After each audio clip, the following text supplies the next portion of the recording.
Picture frames of a broken home. Mama's crying on the telephone. Crying out cause the money's gone. It always seems like there's something wrong. This I swear is more than I can bear. All you greed, you get everything from everyone. You cross the line, I've been beaten, broken down inside. I've been crawling so long with no place to go. I've just been sitting here thinking clear, my whole world just disappeared. I feel like I've died again. Bloody knuckles, broken picture frames, shattered childhood memories. This I swear is more than I can bear. All your greed took everything from everyone. You crossed the line, I've been beaten, broken down inside. I've been crawling so long with no place to go. I will not be broken down from all of the pain you caused. I pick myself off the ground. I will not be giving up.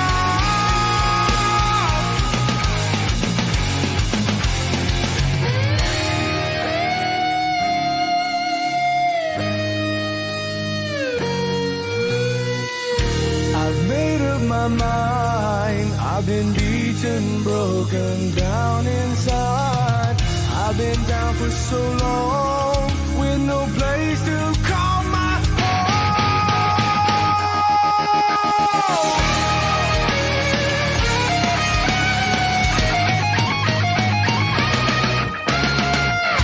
You crossed the line. I've been beaten, broken down inside. I've been crawling so long with no place to go.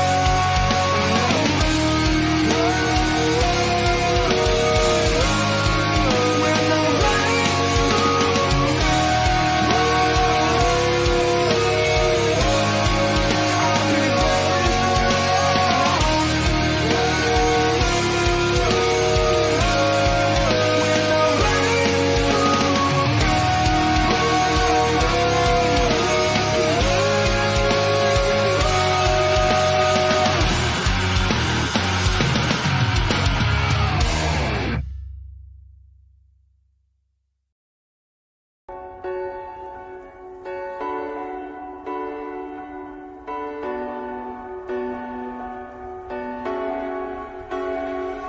in her heart, there's a hole.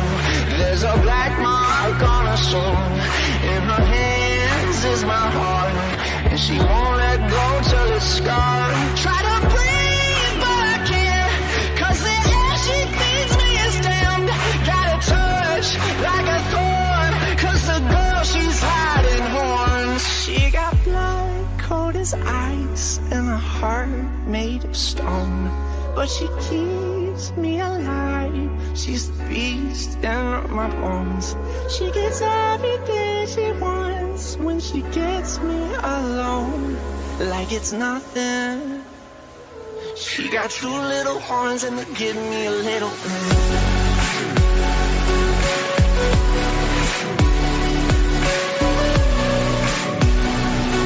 She got two little horns and they give me a little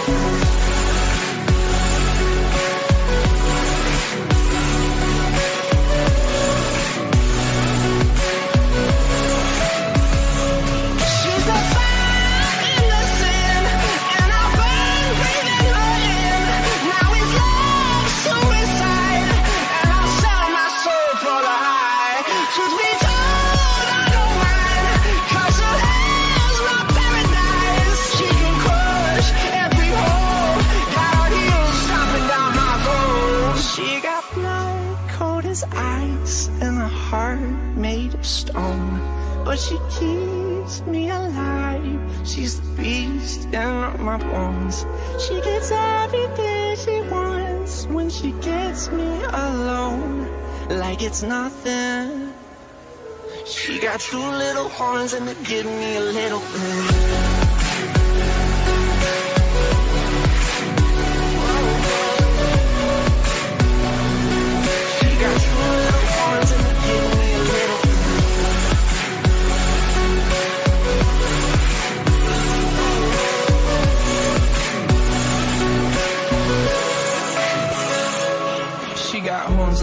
devil pointed at me, and there's nowhere to.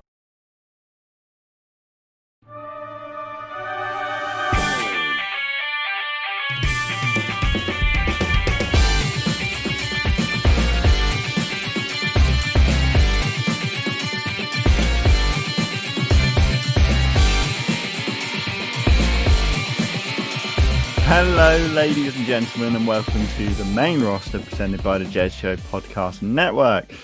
I'm Dan, as always, and I'm joined by my wonderful co-host in Jeremy. How you doing? I'm all right. I am all right. I've already streamed once today, so I've been sat here for quite some time, and I'm itching to talk some wrestling. So I understand I'm in the right place for that. No, you're not. You're in the wrong place. Oh, right. Okay, then. This is a podcast about cross stitch. Cross stitch. Yes. Okay. This is where I would drop some cross stitch knowledge and make a joke, but knowledge. I have no such knowledge, so no jokes today. Oh, we've already got one person Hello joining there. Anyway. We have who joined me for my stream earlier. Hello there. Let's get it done. Jez, long time no see. I know, right? It's been a whole 40 minutes. How have you lived without me? I don't know how people survive without you, Jeremy. I've often wondered. I mean, before the days of Twitch and podcasting and all that kind of thing, you had to go months without seeing this face, you know. God, it's sad. Kamen Rider Wizard cried a lot. That's how he got through the 40 minutes. Yeah, there we go. Sounds about right. That'll do it. So that's a very nice segue into our discussions about the Survivor Series pay-per-view and whether we're going to cry about it or whether it made us happy. Should we delve in and see which of those responses it elicited? Let us dive in. Dive in deep. And the action started on the kickoff show when R-Truth joined the pre-show panel to celebrate the 30th anniversary of the legend, the phenom, the gobbledygooker. Absolutely. The party was spoiled by Akira Tozawa and the Ninjas, which allowed Gooker to roll up R-Truth to become 24/7 champion. Later in the night, Akira Tozawa was able to bait the bird with seed and become champion. This was short-lived, however, as R-Truth quickly rolled up Tozawa to get his baby back once again. For the 45th time. Was it 45? I was doing something else as I watched that bit, and all I heard was, R-Truth is a time champion. I'm like, okay, I didn't get that number, and I'm not going to go back and listen to it. So I'm sure Dan will get it. It's the 45th time. 45th time. So, yeah. So it was Drew Gulak in that gobbledygooker suit, right? Yeah, you can tell. It was his voice.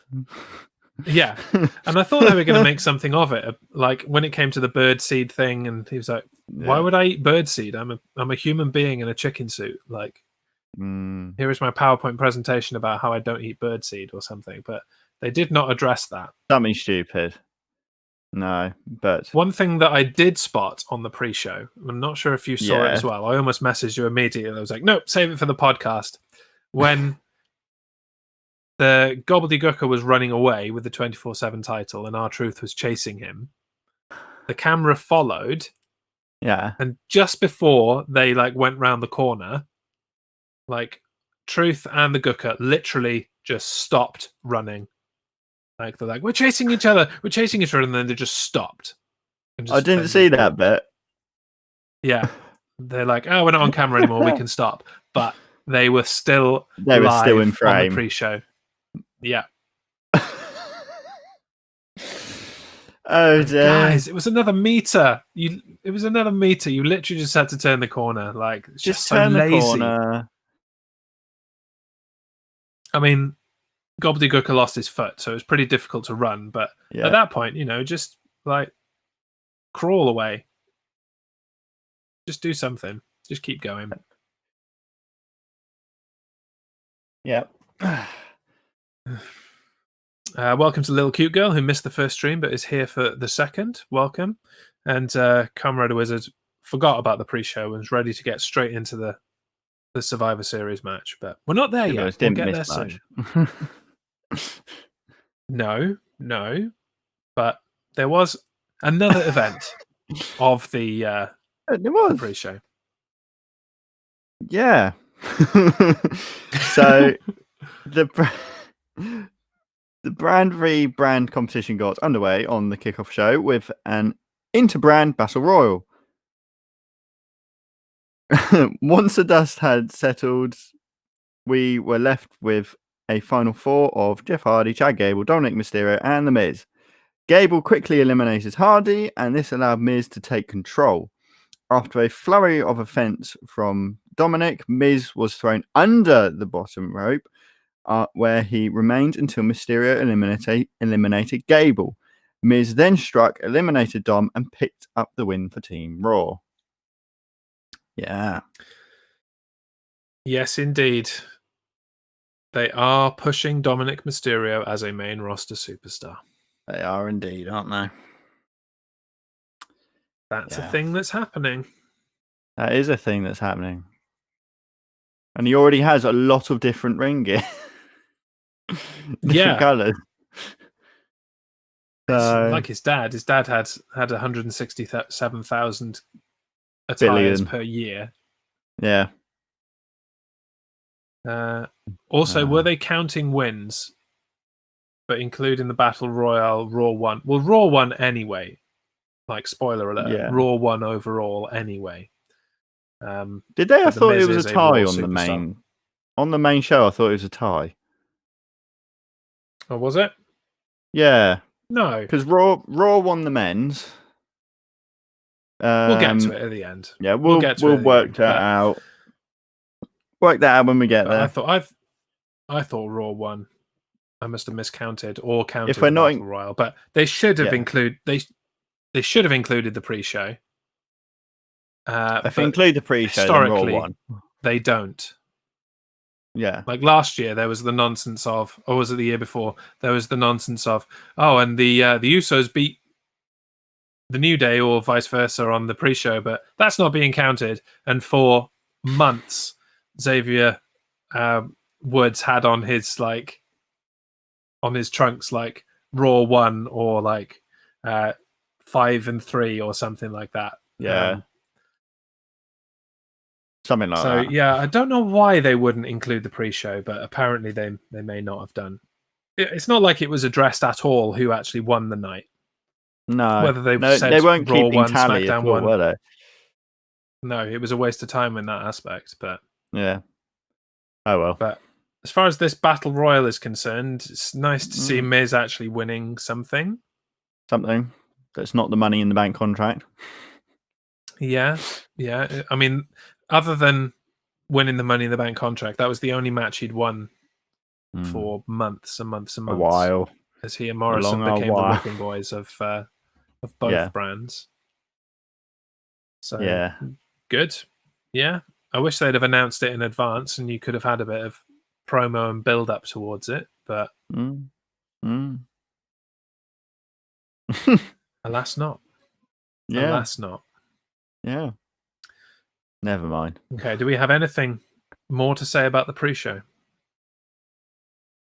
Not really. No. Then let's crack on with the main Survivor Series pay-per-view, which actually it needs mentioning that last Friday on SmackDown, Adam Pearce named Otis as the final member of the men's SmackDown team. And the first match of Survivor Series was the men's traditional Survivor Series elimination match, where Team Raw, AJ Styles, The Riddler, Keith Lee, Braun Strowman, and Sheamus took on Team SmackDown, Jey Uso, Seth Rollins, Otis, Kevin Owens, and King Corbin. The first elimination came when Seth Rollins sacrificed himself for the greater good and was pinned by Sheamus after a brogue kick. Oy. The bad fortune continued for Team SmackDown after Kevin Owens was eliminated following a phenomenal forearm, and King Corbin was dispensed of by the Riddler. Following this, Otis put in a good effort against Braun Strowman, but was ultimately powerslammed and pinned to leave SmackDown down 5-1, and Jey Uso all by himself. Despite a valiant effort by Uso, Keith Lee put him down with a spirit bomb and completed the clean sweep for Team Raw. Yeah. And it's kind of as I expected, that at the 11th hour, this team that could not get along would just get it done and come together when it needed to happen. Yeah. I didn't expect a clean sweep, though. I expected at least one person to be taken out, shoved by their own partner and pinned in a shock or something like that. Yes. But I'm not sure how I feel about the clean sweep. Yeah, you're a bit conflicted over it. Yeah, I mean, the team that SmackDown put forward weren't fully unified, but they were mostly on the same page, and they were comprised of some, top level guys. Could they not have picked up one, taken out Matt Riddle?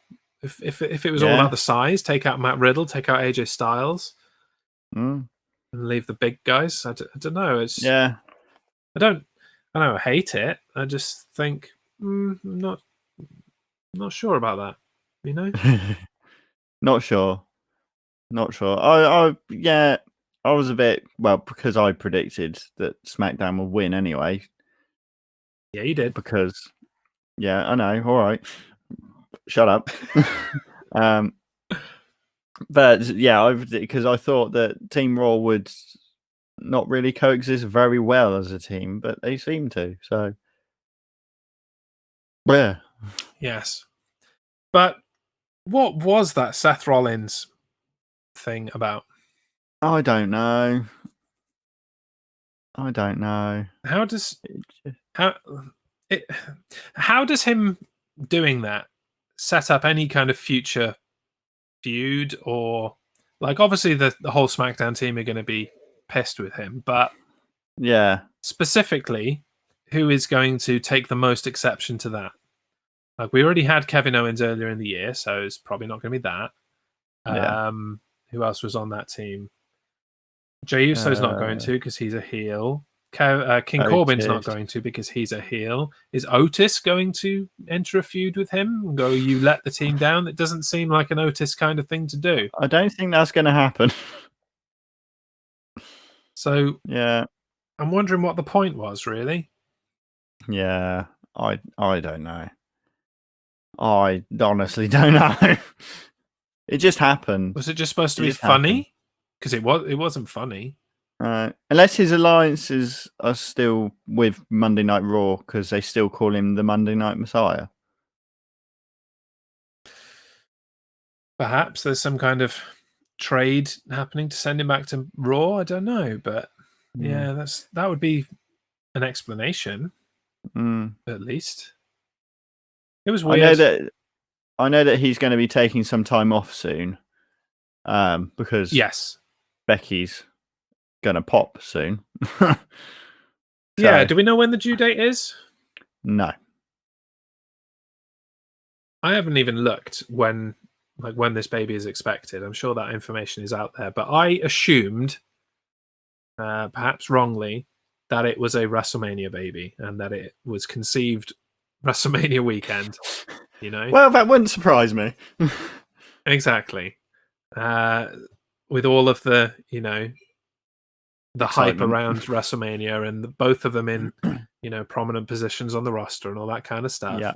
And other than being at work, were in lockdown because that's how everything was going at the time. What else are you going to do?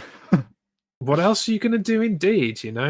And when you look at, assuming you've seen the Instagram photos of Becky and Seth and her baby bump, pregnancy photos.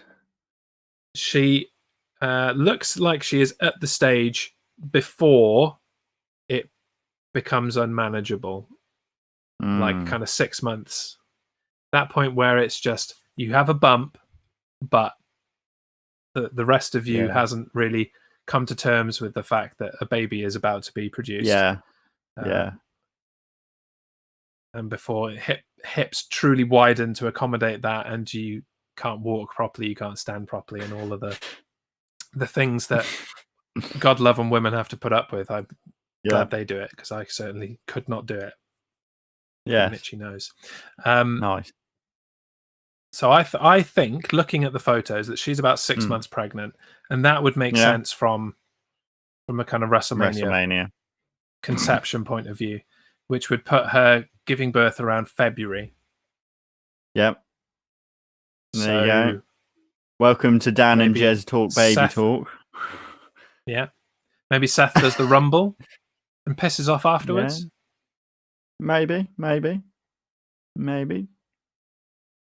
You never know.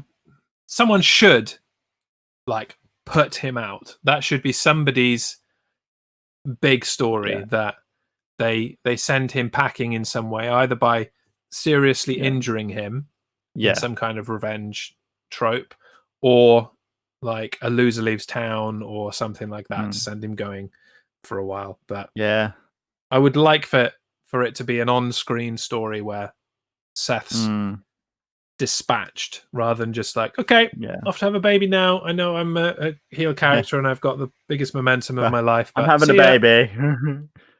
I'll go be daddy cool. So, but anyway, Kamen Rider Wizard would like the Tribal Chief versus the Messiah.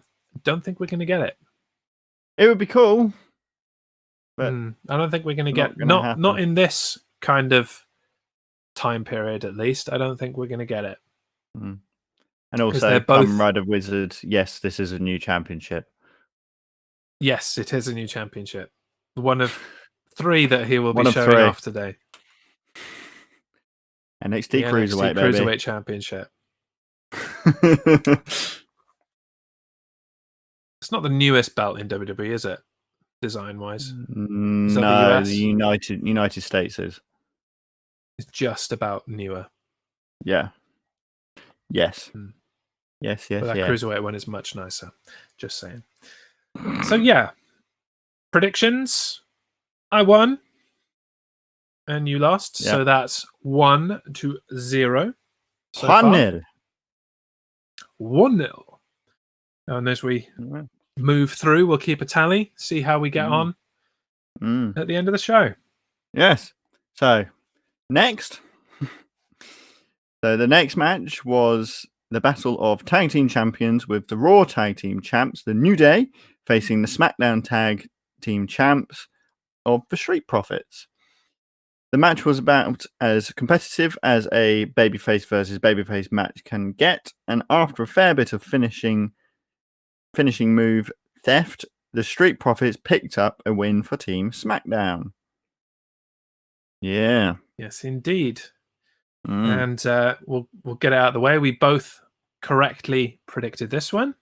Yeah, the Street Profits. So that's 2-1 overall on the day. 2-1 to you. It was a bit of a strange one, really, and that is what you get in these unpassionate, I want to say. They're not really a rivalry. It's just a match that has been put together. Kind of things. There wasn't any personal blood that needed to be dealt with. Yeah.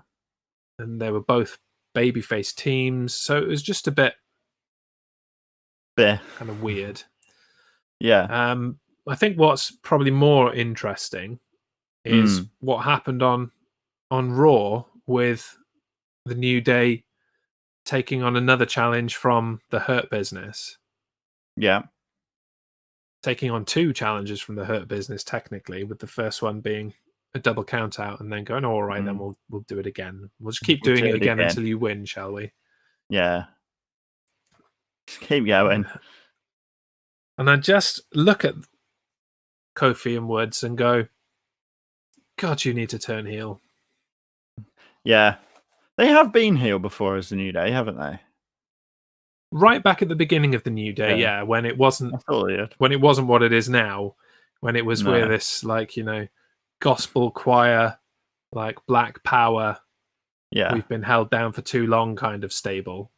And then it eventually morphed into what it is now, which is a completely different thing. But Power of positivity.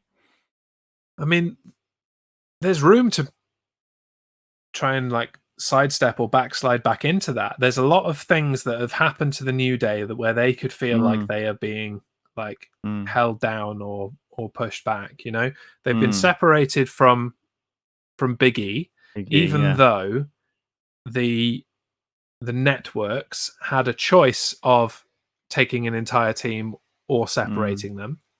So that was somebody's decision to split them up. That's one thing. Yep. Kofi Kingston was WWE champion. And then from being WWE champion, he has done nothing. He has not been given any opportunities. Didn't even get a rematch or hasn't had another title opportunity since. No. Xavier Woods spent ages out with an injury, and then was expected to keep doing all the media tours and all that kind of thing. He was on WWE Backstage for a bit. He was the host of Talking Smack for a while, and they took that away with him because they moved him away from him because they moved him to Raw.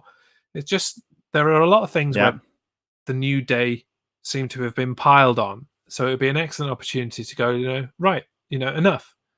Like, we're fed up of you exploiting the, your best black tag team. Yeah.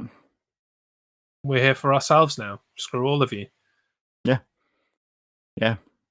I'll be down for that. Because they don't really work as 2 out of the 3. No, they got to be the whole trio.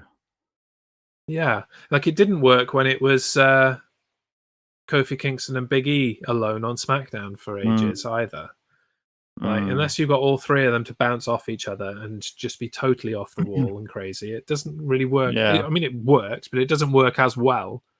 It's not the same. Yes. So, I don't know.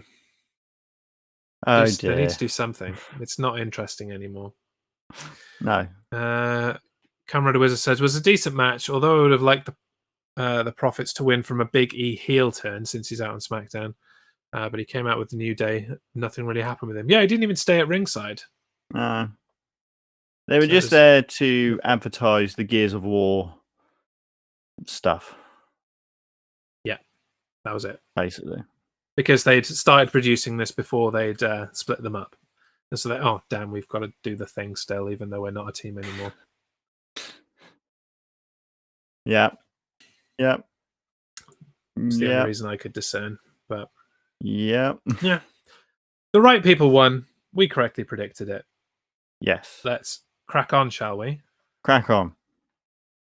Now, for this next match, I set you a little challenge pre-show. I'm wondering if you're going to try it or not. I'll try it while you're talking. Okay. That won't be distracting at all. So, with the Hurt Business at ringside, Intercontinental Champion Sami Zayn took on United States Champion Bobby Lashley. Zayn was distracted on multiple occasions by MVP and Co. And Sami tried to win by DQ, begging the Hurt Business to hit him. After Zayn tried to escape the match, he was met on the ramp by MVP, who, with the referee distracted, returned Zayn to the ring to be submitted in the Hurt Lock. +1 for Team Raw. I did it. And as if by magic, Dan is now the Interstates champion. Is that United Continental champion? Yep, that'll do. Doesn't quite merge as well as the Intercontinental and the European one used to do back in the day when people held both. Yeah, well, I did it. You did it. Are you struggling to breathe now? Is it collapsing a lung? No, I'm fine. I'm totally fine. I can breathe. I can breathe totally fine. Not restricting my airway at all. So It is yes, these heavy. are new belts 2 and 3. Very, very nice. The Yeah. Intercontinental title and the ball bag belt. United States belt. Can we have a good close up of the testicles? What do you reckon? Yeah, all right. I was going to put the Intercontinental down anyway. I thought I better hold the belt off for winner. Make with the balls. Whack Show us the myself in the face. balls. There There's the they ball. are. Saggy testicles behind an eagle's head. There you go. Balls. Le testicle. Why have you got testicles on your mind? Because you've got the United States Championship, and that's what's on them. So. Anyway, But let's talk about the match. There was a match that happened, and it was this one. And we both correctly predicted it. Yep. Bobby Lashley was the victor. I'm not sure it could have gone any other way, really. Apart from the maybe somebody punching Sami Zayn and earning a disqualification. But yeah. I don't think that really helps anyone. No. So 3-2 overall on the show now. There we go. I think this match was Sami Zayn really shining as a heel. Yes. He was the most irritating, annoying, chicken-ish heel you can possibly get. And there aren't many people in WWE that can be that kind of heel very well anymore, because you've got to be convincing. Like, anyone can be annoying, sure, but to be that real kind of conniving, sniveling, like, he did it, ref, like, it was him, it was totally him, like, it wasn't me, I haven't done anything, it was here's the bad guy, you need to go and sort him out. Like, that kind of heel is really hard to pull off now, because it's been done very well, and not to like compare Zayn to somebody like amazing and have him try and meet that standard, but I don't think we've had this good a sniveling, conniving heel since Kurt Angle in the early part of his WWE career. Yeah, I can agree with that. I think it's that kind of level of brilliant heel. Yes. So I enjoyed the match. I enjoyed it. It was what I fully expected, but no crazy nonsense happened. Things that weren't particularly believable. So it's all good. Yeah. Everyone's happy. Everyone's happy. Most especially me, because I predicted it correctly. It's almost like that's the point of this podcast or something. Yeah, you summed it up, but you leave me with nothing to say.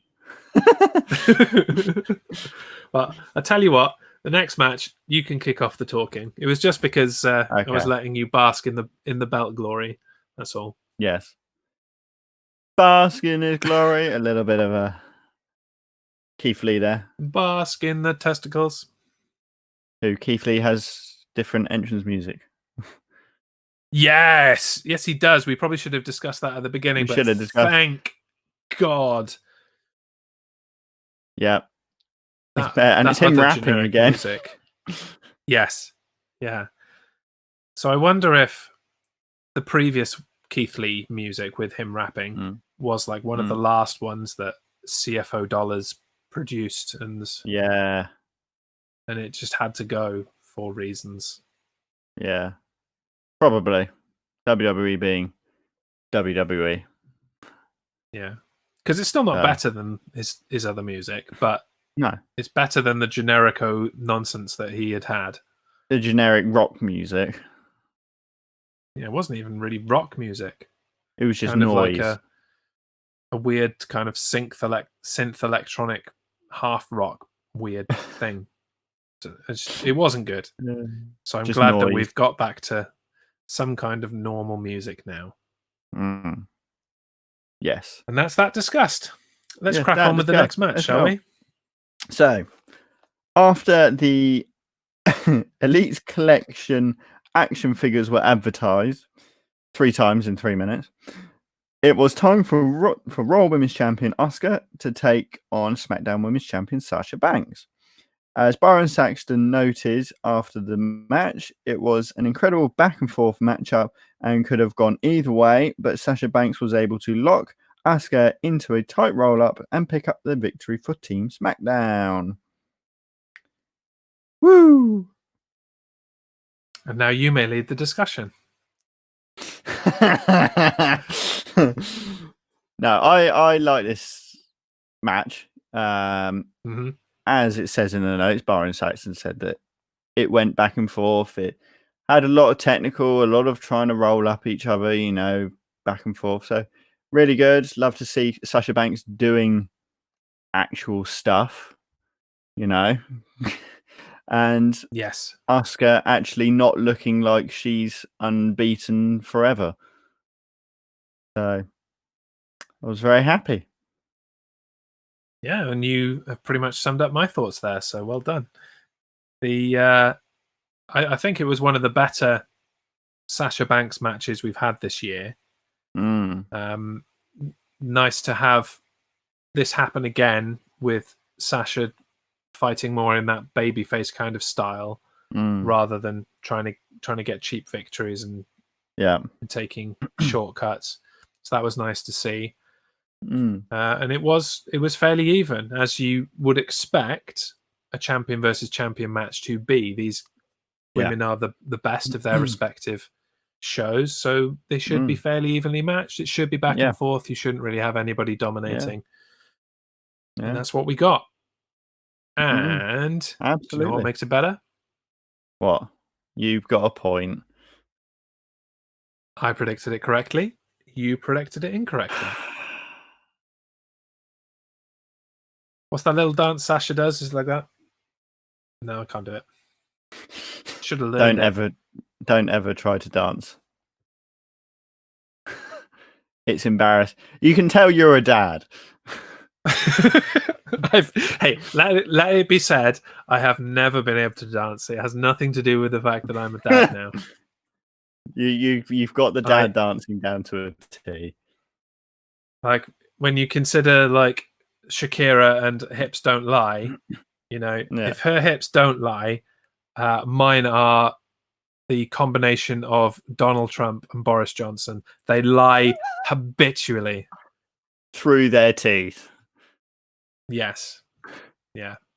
God, you can't wait until your daughter goes to a dance and you go with her and you start dancing and embarrass her. By that point, I'm going to have learned 2 dances. Okay, the first is is the Carlton dance from Fresh Prince of Bel-Air. Oh yeah, not unusual. Yeah. So that's one that I'm going to learn and pull out, and the other, which is probably the only dance I can actually do, is the Chandler dance from Friends. Oh yes. You can't see most of it because of the. Yeah, I was about to say it doesn't really work when you're sat down, okay. does it? No. Maybe it can be like a bit goal at some point. If you hit the bit goal, I'll do a full screen Chandler dance. Got to stand up and do the dance. Yeah, full screen, full camera, pan out, Chandler dance. Oh dear, we're gonna gouge our eyes out afterwards. Shall we move on? So 4-2. Yes. I make that. Yes. Okay. Getting a bit. I'm not that fussed. It's just I'm just very happy about how the next match went. All right, let's crack on then. So again, for the kind of pre-story to the match on SmackDown, Adam Pearce named Bayley to the SmackDown team and gave Tamina and Natalya the chance to fight for the final spot. With Bayley and Bianca Belair watching on, Natalya made Tamina tap out to claim the final spot. At Survivor Series, the Lana bashing continued as Team Raw kept her out of the match as much as possible. The first elimination came with the surprise defeat of Bayley by Peyton Royce.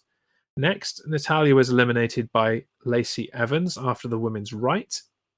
Ruby Riott had the opportunity to eliminate Shayna Baszler, but the referee was distracted and instead was eliminated herself. Liv Morgan avenged her partner by eliminating Lacey Evans. Morgan, in turn, was dispatched by Nia Jax, leaving Bianca Belair to fend for herself against the women's tag team champions and Lana. After Belair was locked in the Kirifuda clutch, she reached the ropes, but refusing to let go, Baszler was disqualified.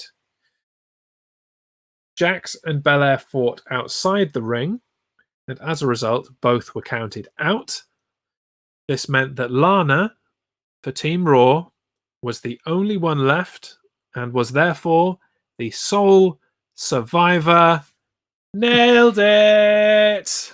Yeah. Oh, I'm so Like- happy this happened. I don't think we have ever made such specific predictions before. Like, winners, No. losers, fine. But Yeah. to specify that one person would be the sole survivor and that be exactly how it's gone, we must bask in that glory for a very long time, I think. Basking in glory. But absolutely nailed that. So good. So good. And I like the way that they did it as well. You Yeah. know, we didn't call it being by the fact that No. the last two members were then counted out. But that was inspired. Like, somebody in WWE is doing some good writing. It's incredible. Yeah. Yeah.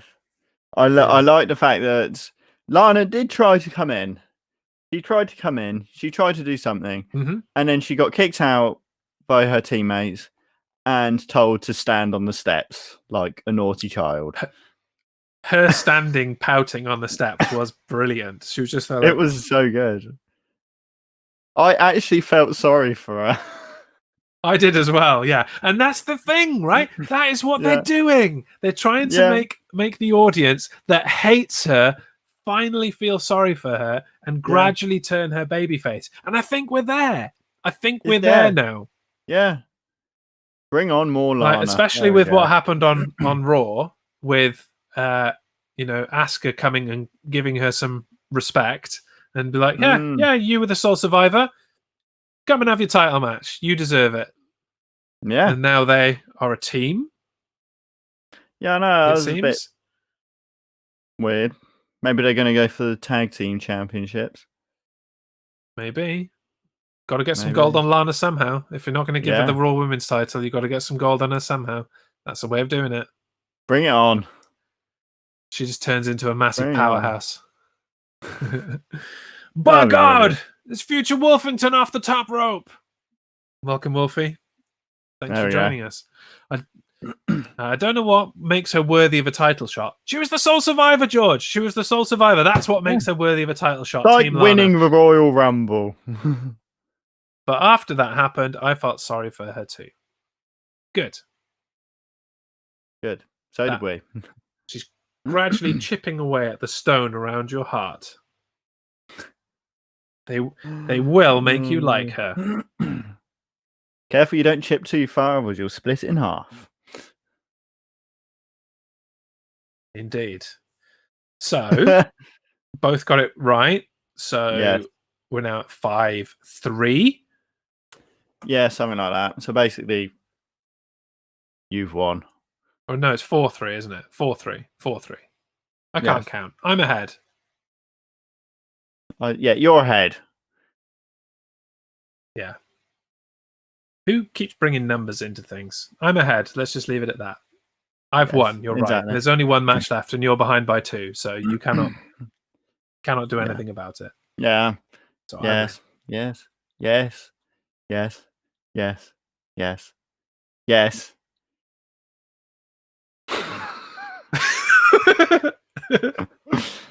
Moving on. Moving on. The night's main event was perhaps the most anticipated, with the new WWE Champion Drew McIntyre taking on Universal Champion Roman Reigns. The opening portion of the match was a dominating performance by the Tribal Chief, but eventually McIntyre was able to get in some offense, even locking Reigns in the Kimura to insult the special counsel to the Tribal Chief. Reigns took control again, putting Drew through the announce table and spearing him through the barricade, but he wasn't able to pick up the pinfall. McIntyre looked poised to win, but the referee was knocked out of the ring, which allowed a low blow, a super kick from Jey Uso, and a guillotine to make the WWE Champion pass out. Reigns picked up the final victory for Team SmackDown. There we go. Indeed. And I am absolutely gutted to have not got this prediction correctly, because if I'd have got this one right, that would have been a clean sweep. Give this one to me. Everyone right.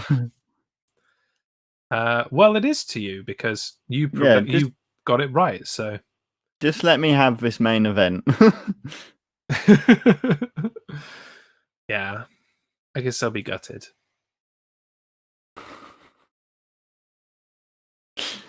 Oh dear. But it was a good match. Yes, I enjoyed it. Slightly more one-sided than I feel it probably should have been. You know, like, I get that Roman Reigns is supposed to be the dominant force now, and he had sold himself as the alpha champion of the two. Thought we'd have perhaps done a bit more to show that Drew McIntyre was as hard as nails as Reigns is. Hard as nails. As hard. Let's go kiss, mate. You know? Yeah. So, like, most of the dominance and the offense came from Reigns, and then there was a little bit of Drew McIntyre at the end where he nearly did something and then he got choked out. And I don't think that the idea of him passing out rather than tapping out to try and save face a little bit, I don't think that makes a blind bit of difference. In fact, I think if you can render another man unconscious, I'd say that probably means a bit more than making them submit in certain situations, and I think that's one of them. I'd agree. If they wanted to have McIntyre save face, should have gone my route and had a no contest, or at the very least had more kind of cheaty shenanigans. There was some cheaty shenanigans, but at the end of the day, he still passed out from Roman Reigns' move, not because he's using the guillotine. Hit with a chair or anything like that. So I don't know. I liked it, but it left me wanting more, much like some of these other matches has. Yeah. Fair enough. Fair enough. You know what I mean? You know what I mean? Yeah, I do know what you mean. But so overall, I'd put in the notes, and we'll go back and check these, that Raw won Survivor Series 4-3. So I included the pre-show in that. Well, if you're not, I guess, when I did that. Yeah, so if you're including the pre-show, Raw would have won, but sometimes they don't include the pre-show, don't they? No, historically, I suppose they haven't, but that's nonsense. It's just nonsense. Like, why would you have the match at all if you weren't going to include it? Why would you have an inter-brand match if you're not going to include that in the total? That's just utter nonsense. So, because it's WWE, man. Yeah, screw them. Raw won Survivor Series. I am calling it for Raw. Not that they were tallying it up at all. Anyway, no, They didn't keep count or even mention the fact that this was an interbrand competition at any point in the pay-per-view. No, they didn't at all, did they? So no. Oh well. But and I would just like to go back and double check my my tally for the prediction competition and see if I've got it down as 5-4. So let's double check that. So you keep your count and I'll keep mine. Okay. So Men's Survivor Series, 1 for me. Street Profits, 1 for me, 1 for you.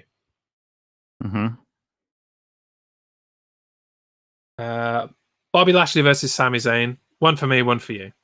Yeah. Swear at me, it's rude. Women's Survivor Series, 1 for me, 1 for you. Yeah. Now I'm a member of the Horsemen. And then the main event was what the hell? Have I missed one? Oh, Sasha Banks and Asuka. Yeah, 1 for me, none for you. Yeah. And then in the main event, 1 for you, me. none for me. Yeah, so it was 5-4. So 5-4 was correct. Yeah. Okay. We just lost count on the on the way through that somehow. But somehow 5-4. And do you know what that means? Do you know what that means? You win.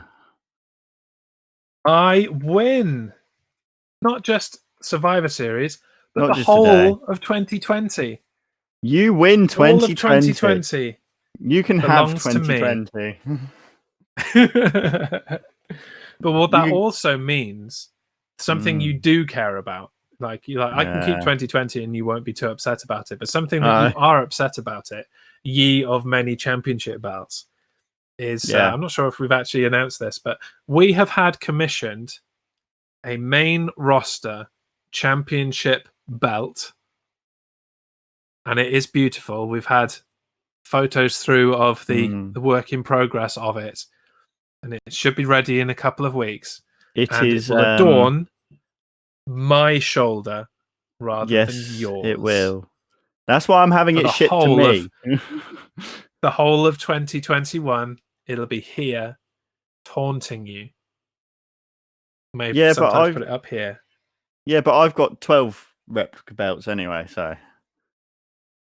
But you don't have a main roster belt that you actually won through a competition, do you? I will fight it. I'm going to be like Donald Trump. I'm going to fight it. Just going to keep, the belt comes to you first and you're just like, yeah, it's a nice belt. Put it on the wall. What do you mean? I won. I won 2020. What are you talking about? But no, I refuse to concede this election. Something I haven't told you yet is that the paint is being applied to the belt as we speak. Wow. So, yes. So that means it is really not too far away then. It's not too far away, so. So with it being the 24th of November and the original plan being to present the belt at the Jez Show Network Christmas extravaganza on December the 18th. I would say, touch wood, that we can definitely go ahead and say that is when we're going to present the belt, and we will officially reveal it to the world on the final Jez Show Network event of the year. Yeah. Yes. Hopefully, anyway. So. Yes. Yeah. But with any luck, it'll get to you within the next week or so, and you can hold on to it for a couple of days before you ship it on to me, just to see what you're missing. I will polish it up nice and shiny for you. And then I'll turn it sideways and shove it straight up your candy ass.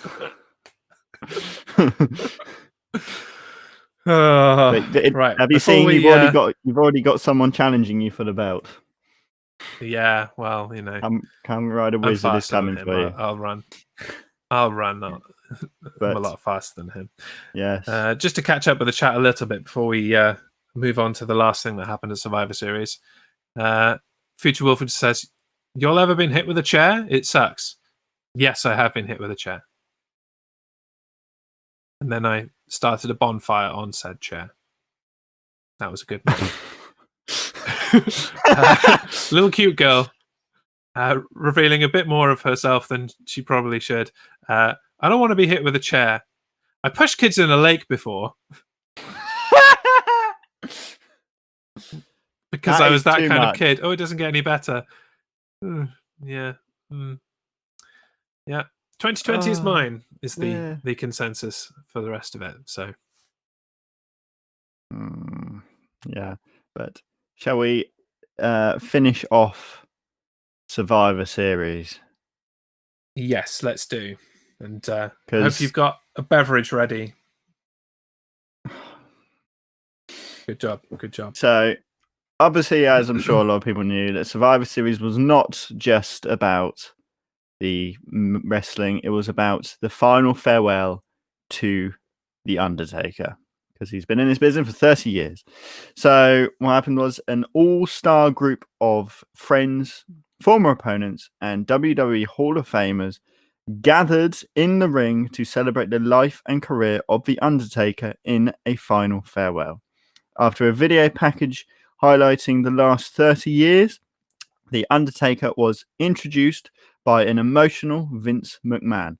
After a traditionally long entrance, The Undertaker gave a speech saying it was now time for him to rest in peace and said farewell to the WWE Universe. Indeed, he did. What did you think of this? I thought it was very well done. Got a bit emotional about it, especially when the hologram of Paul Bearer popped up. That was really well done. I liked were those electric pylon things. I thought that was pretty cool, and how they did the tune of cool. the Undertaker's theme as well, which was pretty cool. The people gathering in the ring, that was a nice little thing. The only thing I will say, were they all playing a joke on Kane? Because he was the only one who came to the ring in actual ring gear. No, I think that was Kane's decision. I think it was more, Yeah. He's not coming to the ring as Glenn Jacobs, is he? He's not, the mayor of Knox County, Tennessee. So he's come to the ring as the character that is most synonymous with The Undertaker, The Undertaker's brother, Kane. I would have liked Kane to have been in his old attire, his full mask with either the full suit with an arm missing or the other vest with the flames built into it. Yeah. But I think that would have been cool. Yeah, no, that was cool. But it's still very nice. It was nice, but I've got two problems with it. Oh, God. The first is, why did they spend all that time bringing people to the ring for them then to not be there when The Undertaker came out? Just because. Like, I would have liked them to be at ringside or have been stood on the ramp as The Undertaker went by, or to be involved in the farewell in some way, rather than just like, here are a bunch of people, and they're gone. Now let's do something else. It seemed totally disjointed to me. It was just a bit, I can bad, see that, but could have been better. The other thing, and I know that it's difficult, but the fake chanting really threw me off on several occasions. It was just awkward at times because it wasn't like it was even chanting coming through the video cameras from the Thunderdome stuff. There was just totally piped in chant. It was too perfect a chant. Yeah. It was just a bit, it took me out of the moment a little bit. I would have much rather it was just the noise from the Thunderdome people and no chanting. It took me out of the moment a little bit, because I was just like, this chanting is nonsense, and it made me laugh, which was not what was supposed to be happening. So but other than that, it was very nice. I don't think Undertaker like said too much, which sometimes you No. can have a retirement speech that unless you've got a really succinct point to make, you can ramble on for too long. Yeah. The Undertaker has always been a man of few words. He came in, said what he needed to say, and buggered off again, and that was that. Very Undertaker-y. Very Undertaker-y indeed. So, Mm. yeah, it was nice to do it 30 years to the day of his Mm. debut. You don't often get an anniversary No. that you can have happen on the same date at the same event. Mm. It was very lucky that it fell that way. It was the exact same date and time. So, yeah. Yeah. Good on him. Good on the Yep. gobbledygooker. Everyone's a winner. Exactly. There's a meme going around. Who ribbed Kane? I would like to have Kane in his old mask. Yeah. Pretty much agreed with what I said, but Yeah. agreed. Maybe in a suit just with his old mask. I like that. That would have been interesting. Yeah. No, Kane doesn't like wearing masks now, apparently. No. That's another political thing, but we'll leave that out. Oh, dear. Seriously, how does one of the most famous masked people of all time not advocate for wearing masks during a pandemic? What a tit. Anyway, anything else to add to this Undertaker moment? Not a lot, just that I liked it and I got a few goosebumps while watching it. I love the 8-bit theme played by the lightning thing. I think that was the highlight for me. That was very cool. The only thing I would have liked on top of it was kind of a more montagey entrance of the funeral march music that he uses, but kind of changing all of the different versions of it is used over time. So you start with one and you just move through until it eventually becomes the more recent one. Even throw in American Badass and Rolling in there as well, just for the fun of it. Yeah. But could have. You can't have it all. You can't have it all. Can't have it all. But yes. Shall we crack in briefly to what happened on Monday Night Raw before we finish? Yeah, why not? Why not indeed? John Cena supports wearing masks. Be like John Cena. Exactly. On Monday Night Raw, momentum built towards finding an opponent for Drew McIntyre and the WWE Championship. After Braun Strowman headbutted WWE official Adam Pearce and eliminated himself from consideration, a set of 3 matches took place, with the winners advancing to a triple threat match next Monday night. Matt Riddle defeated Sheamus, Keith Lee defeated Bobby Lashley by disqualification, and AJ Styles defeated Randy Orton thanks to distraction from The Fiend. Yeah. This is going to be an interesting outcome, regardless of who wins, really. To have either the Riddler, Keith Lee, or AJ Styles going up into a match with Drew McIntyre for the title, assumingly at TLC. It's going to be something new and interesting, and it's finally going to be not freaking Drew McIntyre versus Randy Orton for the title. Thank God. Finally. How long has it been? Like all my life? It's been 80 years. When was the first Drew McIntyre Randy Orton match? 1909. When we did that retro roster where we were looking back at the wrestling past, that was actually the first televised wrestling match. Drew McIntyre versus Randy Orton back in the Czech Republic in 1909 or whenever it was, that first match that we watched. For the WWE Championship. For the WWE Championship, exactly. Yeah. Yep. Weird, really, considering it wasn't called WWE back then. But, that's how long this feud's been going. It's confused everything. Yeah, exactly. Did you like The Fiend, like, popping his head up? Yeah. And Randy Orton just not noticing it first and then being like, ah! Oh my God, it's The Fiend. I love that. Just the Fiend just pops up, Randy Orton doesn't notice, and then suddenly shits himself because the Fiend's there. And then the Fiend disappears. Yeah. Yeah. Like, oh my God, where's the Fiend gone? It's like, well, he's clearly behind the cameraman because that's how cameras work. They record image in the direction they're facing. It's some kind In of magic. front. Where's he gone? He's just there. He hasn't moved. Like, you're just not looking at him with the He's camera. just hiding. But yeah, I'm looking forward to this triple threat match next week. Raw was actually all right. It was all right, actually. There's nothing groundbreaking about it. It was what it was. It set up things for the future, which they often forget to do. So can't really complain about it. Yeah. And we have finally found which event it is we're going to cover on the next retro roster, kind of related to what's happened here. We're obviously heading towards Randy Orton versus The Fiend at some point, hopefully at TLC. And so for the next retro roster, we are going to look back at the pay-per-view in which they paid off their last rivalry, when it was Randy Orton versus Bray Wyatt in the House of Horrors match.